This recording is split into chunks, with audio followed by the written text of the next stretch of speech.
Hi, money actors.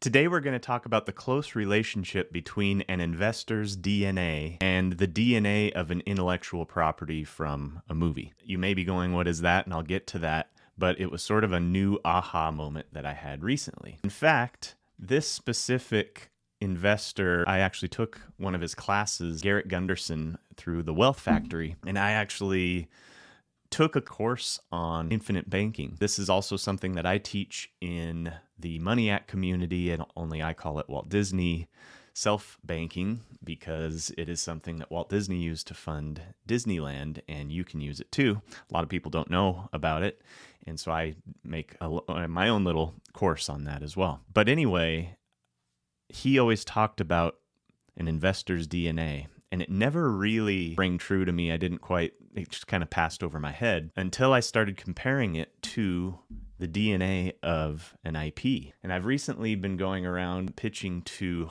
high-profile intellectual property owners about the DNA of their IP and sticking to it, because I've seen a lot of mistakes over the years from my childhood of remakes such as Transformers, where they nailed the voice, which was great, but who the heck wanted to see Optimus Prime with a mouth? This is cool. They nailed it there. But once they started having him talk with a mouth in this original movie, it just takes you out of it.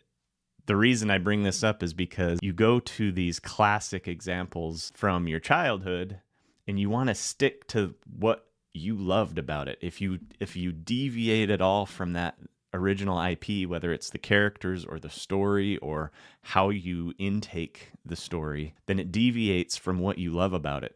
And you have to stick to that DNA of that IP in order to keep that audience happy if you're going to make anything new with it or put it in some sort of new type of media. Here's another example of a great character that I grew up loving, of course, which was Luke Skywalker from Star Wars. This was a story of coming of age, where he was sort of a whiny kid coming of age and then being the hero that we all know and love. Then going to this more recently, where Disney took it and basically reversed his character from being this hero battling the Empire and becoming this new savior of the New Republic to becoming a whiny kid again, basically feeling sorry for himself and a recluse and, anti-Jedi. It sort of takes you out of the IP, and even Mark Hamill explained a lot, like, this is not my character. And so, of course, all those people that grew up loving Luke Skywalker watched this movie, and it just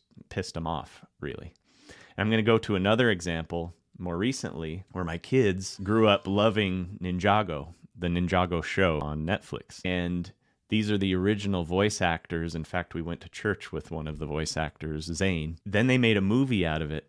And this happened a lot where they felt like they needed to put famous actors into characters. You've got kids that are attached to these voices, and then they make a movie, and it was actually a really good movie, only they hired well-known voices that they can slap these names on it, and the kids watch it and go, that's not Zane, that's not Kai or the other characters. And so it takes them out of it and moves away from the DNA of the IP, and then you piss off the audience. And the reason I'm bringing this up is going back to the investor DNA. Why this is so important is because I get a lot of questions. Well, what should I do in this situation? What should I do in that situation? Some things it's easy because it's pretty clear. Hey, just get rid of that liability by doing X, Y, and Z and add this asset, and that's an obvious answer.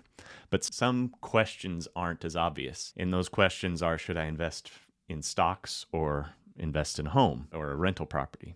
Should I pay off my home or use the interest as some sort of write-off and then invest the money elsewhere? And this is where the investor DNA comes into place, because those type of questions you have to analyze for yourself and what you feel more comfortable with. For instance, if I want to pay off a house, some people just, maybe it's the right decision in sort of a rich person's view to go out and acquire more assets or whatnot, but you can't change the way you feel having paid off a home. So if that is in your investor DNA, where it's just that feeling of weight off your shoulders or whatever it may be, then do that.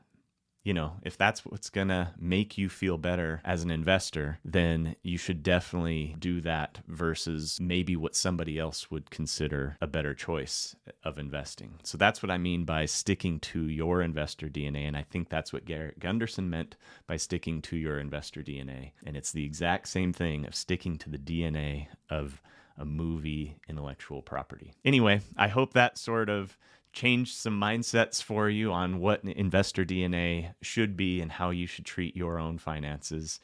And definitely like and subscribe to this video, and I hope to see you in future episodes.